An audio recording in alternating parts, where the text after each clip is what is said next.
Hi friends, welcome back to smart Rajeshwari kitchen. ఎలా ఉన్నారు friends? అందరూ బాగున్నారా? ఈరోజు మన ఇంటి రెసిపీ మంచి రెసిపీ అండి, వెజ్ రెసిపీ. వంకాయ, శనగపప్పు, కొబ్బరి, టమాటీ కర్రీ అండి. చాలా బాగుంటుంది. ఇది దేంతో తిన్నా రుచిగా ఉంటుంది. ఎలా చేశానో ఏంటో ఫుల్ వీడియో చూడండి. చూసి మీకు నచ్చితే లైక్ చేసి షేర్ చేసి, కొత్త వాళ్ళైతే సబ్స్క్రైబ్ చేయండి. ఇంక వీడియోలోకి వెళ్ళి తెలుసుకుందామా, రండి.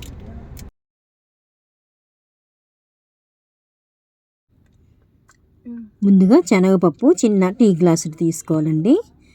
తీసుకొని ఒక అరగంట నానబెట్టి తర్వాత ఉడకబెట్టి పక్కన ఉంచుకోవాలి. మనం ఎలాగ రైస్ పెడతాం కనుక రైస్తో పాటు పెట్టేస్తే ఉడికిపోతుంది. అలాగే పావు కేజీ వంకాయలు, 2 టమాటీలు, 1 ఉల్లిపాయ, కొద్దిగా పచ్చిమిరపకాయలు కట్ చేసి ఉంచుకోవాలి. అలాగే కొబ్బరి చెక్క ఎండుదుంటే ఎండు కొబ్బరి వేసుకోండి, లేదంటే పచ్చి కొబ్బరి అయినా చాలా టేస్ట్గా ఉంటుంది. తర్వాత స్టవ్ వెలిగించి కళాయి పెట్టి ఆయిల్ ఒక 2 స్పూన్లు వేసుకొని ఆవాలు, జీలకర్ర, కొద్దిగా మినప్పప్పు, ఉల్లిపాయ ముక్కలు, అలాగే పచ్చిమిర్చి, కొద్దిగా కరివేపాకు వేసుకొని లైట్గా వేగనివ్వాలండి. చాలా బాగుంటుందండి. ఎప్పుడైనా మీరు చేసుకుంటే లైక్ కొట్టండి, చేసుకోకపోతే చేసుకొని లైక్ కొట్టండి. ఇప్పుడు అల్లము, వెల్లుల్లి చిన్న చిన్న ముక్కలు, వెల్లుల్లి ఒక 4-5 రెబ్బలు, అల్లం చిన్న ఒక 1/2 ఇంచు ముక్క బాగా చితకొట్టుకొని పచ్చ చితకొట్టుకొని వేసుకోండి. లేదంటే మీ దగ్గర పేస్ట్ ఉంటే పేస్ట్ అయినా వేసుకోవచ్చు. కొద్దిగా వేగిన తర్వాత మనం వంకాయ ముక్కలు కట్ చేసుకున్నాం కదా, అవి వేసుకోవాలండి. వేసుకొని కాసేపు వేగిన తర్వాత టమాటీ ముక్కలు వేసుకోవాలి.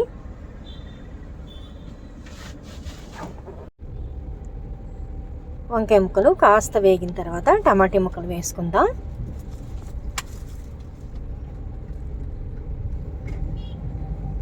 చూసారు కదా, వేసి కాస్త అటు ఇటు కలిపి ఒక్క 2-3 నిమిషాలు మూత పెట్టి ఉంచండి. మనకి టమాటీలు చక్కగా మగ్గిపోతాయండి మూత పెట్టి ఉండడం వల్ల. శనగపప్పు ఆల్రెడీ మనం కుక్కర్లో ఉడకబెట్టి ఉంచుకున్నాం కనుక తొందరగా అయిపోతుంది కర్రీ. ఒకసారి ఇలా చేసుకోండి ఫ్రెండ్స్, చాలా టేస్ట్గా ఉంటుంది. ఎప్పుడు నాన్ వెజ్ అయినా కాయగూరలో కూడా అప్పుడప్పుడు ఇలా ఒక్కొక్కటి ఇలా చేసుకుంటే పిల్లలు ఇష్టంగా తింటారు, ఒంటికి కూడా మంచిది కదా. అందులో మా ఆయన గారికి అయితే వంకాయ చాలా చాలా ఇష్టం అండి. ఎలా వండినా సరే వంకాయ వేస్తే చాలా ఇష్టపడతారు. ఇప్పుడు మనకి వంకాయలు, టమాటీలు చక్కగా మెత్తగా మగ్గాయి కదా.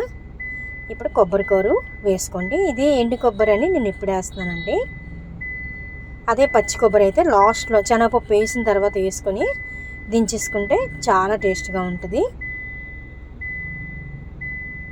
అలాగే కొద్దిగా పసుపు, తగినంత సాల్టు, అలాగే కారం వేసుకుందాం. 1 స్పూన్ కారం వేసుకున్నానండి. మీరు స్పైసీ ఎంత తింటారో చూసుకొని వేసుకోండి. మసాలా పొడి అది వేసుకోవాలంటే వేసుకోవచ్చు. నేను మసాలా పొడి ఇది ఏమి వేయట్లేదండి. మనం కొబ్బరికూర వేసుకుంటున్నాం కాబట్టి టేస్టీగా ఉండాలంటే మసాలా పొడి మళ్ళీ ఫ్లేవర్ వచ్చేస్తుంది. అందుకని నేను ఇంకా మసాలా పొడిలు ఏమి వేయట్లేదు. చూసారా, ఇలా మూత పెట్టి మగ్గబెట్టుకుంటే చక్కగా మనకు కూర రెడీ అయిపోద్ది. ఇప్పుడు శనగపప్పు తీసి వేసేసుకోవాలండి. వాటర్ వేసుకోవాలంటే కొద్దిగా వేసుకోండి. నేను పొడిగా చేయాలనేసి వాటర్ వేయట్లేదు. ఇప్పుడు మనకి శనగపప్పులో వాటర్ ఉంది కదా, అది అలా సరిపోతుంది. కాస్త అది ఆ వాటర్ తోటే చక్కగా ఉడుకుతుంది. మనకి ఉప్పు, కారము, కొబ్బరికూర ఫ్లేవర్ అంతా చక్కగా కర్రీకి పడుతుంది. ఒక 2-3 నిమిషాలు మూత పెట్టేసి మీడియంలో పెట్టుకొని ఉంచితే చక్కగా చూసారా పొడిగా ఇంకొచ్చేసిందండి. కొత్తిమీర వేసి ఇంక దించేసుకోవడమే. మనకి వంకాయ, శనగపప్పు, కొబ్బరి కర్రీ రెడీ. చూడండి ఎంత బాగుందో. దీంతో మిరియాల చారు కానీ, అలాగే టమాటా చారు కానీ, చింతపండు రసం కానీ పెట్టుకొని తింటే సూపర్గా ఉంటుందండి. అంతే ఫ్రెండ్స్, చూడండి ఎంత బాగుందో. మీకు ఈ వీడియో నచ్చిందని అనుకుంటున్నాను. నచ్చితే లైక్ చేసి, షేర్ చేసి, సబ్స్క్రైబ్ చేయండి. అలాగే ఫుల్గా వీడియో చూడండి ఫ్రెండ్స్. చూసి ఒక లైక్ చేయండి, సపోర్ట్ చేయండి ఫ్రెండ్స్. లైక్ మీరు చేస్తేనే మా వీడియోలు ముందుకెళ్తాయి, సపోర్ట్ చేసిన వాళ్ళు అవుతారు. ప్లీజ్ ఫ్రెండ్స్, మన కర్రీ చూడండి ఎంత బాగుందో. ఇది చపాతీకి, రైస్కి, దేనికైనా కూడా చాలా బాగుంటుందండి. అంతే ఫ్రెండ్స్, మళ్ళీ మంచి వీడియోతో వస్తా. Thank you for watching.